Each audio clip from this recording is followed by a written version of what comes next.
Hello friends, ఇవాళ మనం చిన్న క్యాప్సికంతో బజ్జీ ఎలా తయారు చేయాలో చూద్దాము. దానికి కావాల్సిన పదార్థాలు: 1 కప్పు శనగపిండి, కొద్దిగా పసుపు, కొద్దిగా కారం, కొద్దిగా తగినంత ఉప్పు, 1 స్పూను వాము. ఇవన్నీ వేసి మనము బాగా కలుపుకుందాం. ఇప్పుడు చివరిగా ఒక చిటికెడు సోడా ఉప్పు కూడా వేసుకుందాము. వేసుకుని బాగా మళ్ళీ కలుపుకుందాము. ఇప్పుడు దీనికి తగినంత నీరు పోసుకుంటూ నిదానంగా నీరు పోసుకుందామండి, లేకపోతే మొత్తం వాటర్ అయిపోతుంది. సో తగినంత నీరు పోసుకుంటూ దీన్ని మనం కలుపుకుందాం. చూడండి ఫ్రెండ్స్, ఇప్పుడు మన బజ్జీల పిండి ఇలాగా రెడీ అయిపోయింది. ఇప్పుడు దీనిలో మనము క్యాప్సికముల ముంచి బజ్జీలు వేసుకోవటమే.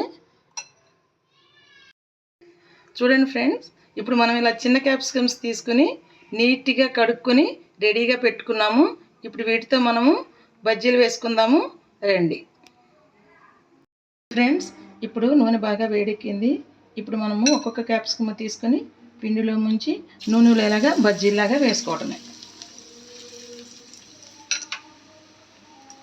ఇలాగే మరొక క్యాప్సికమ్ కూడా తీసుకుందాము. దీన్ని కూడా ఇలాగే మనం నూనెలో వేసుకుందాం. ఫ్రెండ్స్, ఇలాగ క్యాప్సికమ్ బజ్జీలు మంచిగా ఎర్రగా వేగినాయి. ఇప్పుడు మనము సర్వింగ్ ప్లేట్లోకి తీసుకుని సర్వ్ చేసుకుందాం. ఫ్రెండ్స్, ఇప్పుడు మనం చేసుకున్న బజ్జీలోకి స్టఫ్ చేసుకోవడానికని ఇలా మసాలా తయారు చేసుకున్నాం.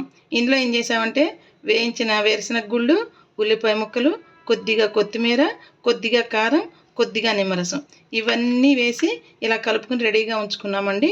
ఇప్పుడు ఇది మనం బజ్జీలు ఎలా స్టఫ్ చేయాలో చూపిస్తాను, రండి. చూడండి, మనం ఇలాగా బజ్జీని ఇలాగ మధ్యలో ఇలాగ కట్ చేసుకుందామండి. కట్ చేసుకున్న తర్వాత ఇందులో మనం ఇలా తయారు చేసి పెట్టుకున్నాము కదా, అది ఇలాగా మధ్యలోకి స్టఫ్ చేసుకుందాం. తినడానికి చాలా బాగుంటుందండి. పుల్ల పుల్లగా మనం తింటున్నప్పుడు ఇవి మధ్యలో తగులుతూ చాలా బాగుంటుంది. చూడండి ఫ్రెండ్స్, ఇప్పుడు మన capsicum bajji with stuffing ready అయిపోయింది. దీన్ని టమాటా చట్నీతో సర్వ్ చేసుకుంటున్నాము. మీరు కూడా మీ ఇంట్లో తయారు చేయండి. ఎలా వచ్చిందో రుచి చూసి నాకు కామెంట్ రూపంలో తెలియచేయండి. నా వీడియోని లైక్ చేయండి, షేర్ చేయండి, సబ్స్క్రైబ్ చేయండి. Thank you.